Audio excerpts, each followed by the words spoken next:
বিসমিল্লাহির রহমানির রহিম। এখন আমি যেই সিরাপটা রিভিউ করব সেটা হচ্ছে বিকুজিন। চলুন তো বিকুজিনের কাজ কি, এটা সিরাপের মধ্যেই কিন্তু আসলে লেখা আছে। এটা হচ্ছে ভিটামিন বি কমপ্লেক্স এবং জিঙ্ক একসাথে। তো সেটা শিশুর শারীরিক ও মানসিক স্বাস্থ্য বিকাশে খুবই কার্যকরী একটা ওষুধ। হাতের কাছেই কিন্তু এটা যে কোনো ফার্মেসিতে আপনারা পাবেন। অনেকে ভুল করে জানে না, বা আপনার শিশু খাবার খাচ্ছে না, দুর্বল দুর্বল লাগে, নানা মানসিক বিকাশ হচ্ছে না, তো আপনারা কিন্তু ওই সিরাপটা কিন্তু খাওয়াইতে পারবেন। তো চলুন আমরা দেখি এটার কার্যকারিতা কী সেটা দেখব।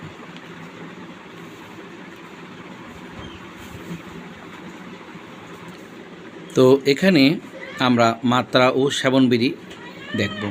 প্রাপ্তবয়স্ক হচ্ছে 10 মিলি বা 2 চামচ করে দিনে 2 থেকে 3 বার অথবা চিকিৎসকের পরামর্শ অনুযায়ী। তা শিশু হচ্ছে 10 মিলি বা 2 চামচ 1 থেকে 3 বার চিকিৎসকের পরামর্শ অনুযায়ী। নবজাতক হচ্ছে 5 মিলি 1 চামচ দিনে 1 থেকে 2 বার অথবা চিকিৎসকের পরামর্শ অনুযায়ী। তো সাধারণত যে সকল বাচ্চারা প্রিমেসিড হয় তাদেরকেও কিন্তু এটা দেওয়া যাবে। তো আপনার বাচ্চা মানসিক এবং স্বাস্থ্য বিকাশের জন্য, শিশুর শারীরিক ও মানসিক স্বাস্থ্য বিকাশের জন্য খুবই গুরুত্বপূর্ণ একটা কিন্তু ওষুধ, সেটা হচ্ছে বিকুজিন। তো আপনারা কিন্তু এটা ব্যবহার করতে পারেন। এটা খুবই কার্যকরী একটা ওষুধ।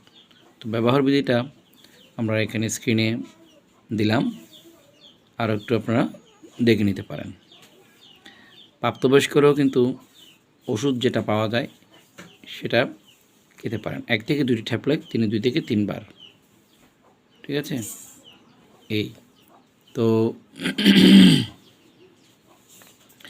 প্রতিনির্দেশিত যেটা বলবো, যেটা পার্শ্ব প্রতিক্রিয়া যেটা বলা হয়, যাদের এই ওষুধের কোনো উপাদানের প্রতি ঘাত অতি সংবেদনশীলতা রয়েছে তাদের ক্ষেত্রে নির্দেশিত নয়। অর্থাৎ এটা যারা খেয়ে নানা রকম পার্শ্ব প্রতিক্রিয়া দেখা দিতে পারে, তাদের জন্য উপযোগী নয়। আর হচ্ছে মাত্রা অতিরিক্ত যদি খাওয়ানো হয় তাহলে পেট ফাঁপা, মাথা ব্যথা, ডায়রিয়া, বমি হতে পারে।